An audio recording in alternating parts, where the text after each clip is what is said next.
Hello friends, welcome to this episode in our Leadership Clarity series. And my name Dr. Yuri Vermeulen.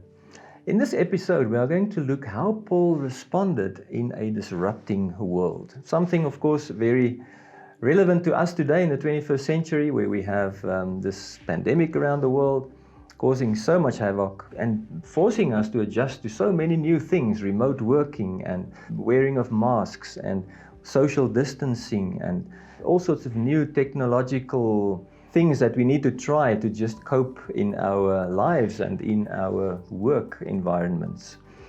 Fortunately for us, there's a very lovely example of how Paul responded to a disrupting world in Acts chapter 27 and 8, where Paul's journey to Rome is described in some detail. In this dramatic event that we read about here, Paul displays at least three main skills that we need, that leaders need in times of disruption in the world. The first thing that we read of, that we can see in Acts chapter 27, is the fact that Paul maintained contextual awareness throughout. We read in verse 1 to 8 that they were on their way, they were on the boat, and first to start out with, they had good winds helping them along, and they came to fair havens. But then the story takes a nasty turn, and Luke writes, he says, much time had been lost, and sailing had already become dangerous because by now it was after the Day of Atonement. So Paul warned them, men, I can see that our voyage is going to be disastrous and bring great loss to ship and cargo, and to our own lives also. But the centurion, instead of listening to what Paul said, followed the advice of the pilot and the owner of the ship. And since the harbor, Fair Havens, was unsuitable to winter in, the majority decided that we should sail on, hoping to reach Phoenix and winter there. This was a harbor in Crete. So we see here this principle of maintaining contextual awareness that Paul displays.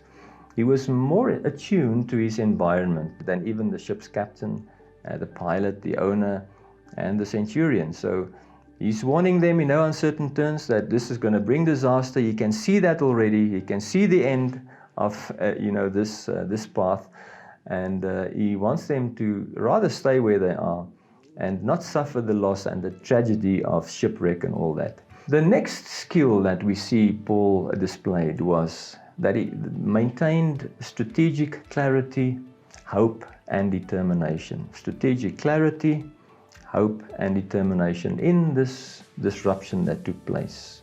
So Luke writes, and he says in verse 20, Acts chapter 27, when neither the sun nor stars appeared for many days, and the storm continued raging, remember he says we finally gave up all hope of being saved. So it's not just the other people that gave up all hope. It seems like even Luke and those with him gave up all hope. I'm not sure if Paul gave up hope. It's not clear from this passage, but it seems like Luke, in his heart of hearts, gave up all hope of being saved. Yet in the midst of this misery, something incredible happens. On the 14th day, God's angel appears to Paul in the middle of the night, in the midst of this chaos. And he says in verse 21, after they had gone a long time without food, Paul stood up before them and said, men, you should have taken my advice. I told you so. And not sail from Crete, then you would have spared yourselves this damage and loss. But now I urge you to keep up your courage, because not one of you will be lost, only the ship will be destroyed. Last night, an angel of God whom I belong to and whom I serve stood beside me and said, do not be afraid, Paul. You must stand trial before Caesar. And God has graciously given you the lives of all who sail with you. So keep up your courage, men. For I have faith in God that it will happen just as he told me. Nevertheless, we must run aground on some island. Nothing trumps having real contact with God, especially in a disrupting world. One message from God transformed fear into faith, darkness into light, despair into hope, and weakness into strength. Only one word from God. And God had to remind Paul quite forcibly, sending an angel to remind him of the fact that he had to stand before Caesar. That was the plan, and no storm, however deadly, is going to come in the way of Paul standing before Caesar. And so Paul's special calling and this purpose that God had for him was the catalyst for salvation in this situation. So Paul did what good leaders do.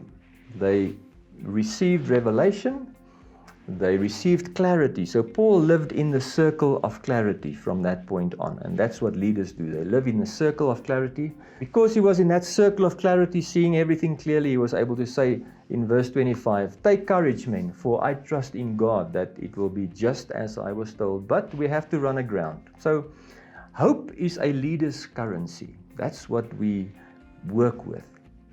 And on that morning, Paul expertly did what effective leaders do.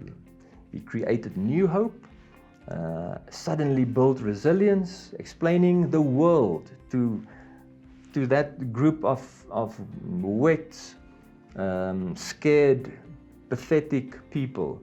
He gave them hope. He explained the world to them, their world on that little wooden boat. This is what's happening. This is what's going to happen. Take courage. Let's get to work. And so he created clarity from chaos and sense out of nonsense. And it's important to understand that this is what leaders do.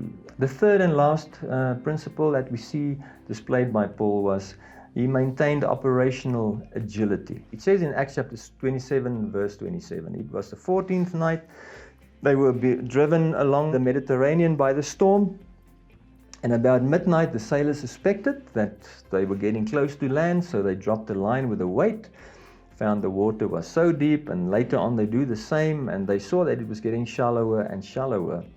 And knowing that the ship will run aground, they made plans, they lowered anchors, they made preparations for landing. So in verse 40, cutting loose anchors and so on, they beached. And we know that they used parts of the ship to survive the shipwreck, and they all were on the beach by morning. We see clearly here how they maintained operational agility. They combined this clarity with meaningful action.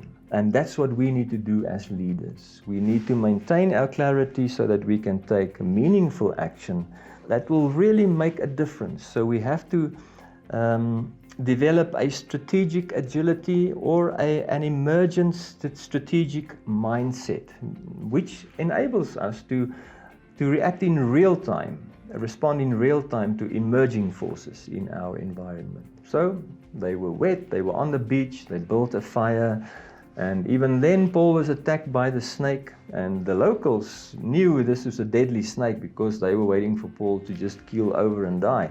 And then when nothing happened, they decided he's not cursed after all. He might be a god. But Paul takes everything in his stride. He just goes on ministering like nothing happens within all this disruption around him. There's sickness on the island, and Paul has an impromptu healing crusade and has a great ministry on that island and establishes a church there. So this operational agility, just adapting to whatever happens, combined with meaningful action, is absolutely critical. And so upon arrival in Rome, Paul just continues to minister and he just switches gears effortlessly. This, of course, these three principles that we looked at is something that we should emulate as leaders: maintaining contextual awareness, maintaining strategic clarity, hope and determination, and operational agility combined with meaningful action is absolutely critical, and it will make, just like in the life of Paul, make a huge difference to our survival, and not only our survival, but that we might be able to thrive even in the midst of tragedy and disruption. I trust this was informative and that it blessed you, and feel free to add your comments in the box below. I would like to hear some of your experiences, and maybe you have some more principles that can help us in this disrupting world of ours. Thank you. Bye-bye.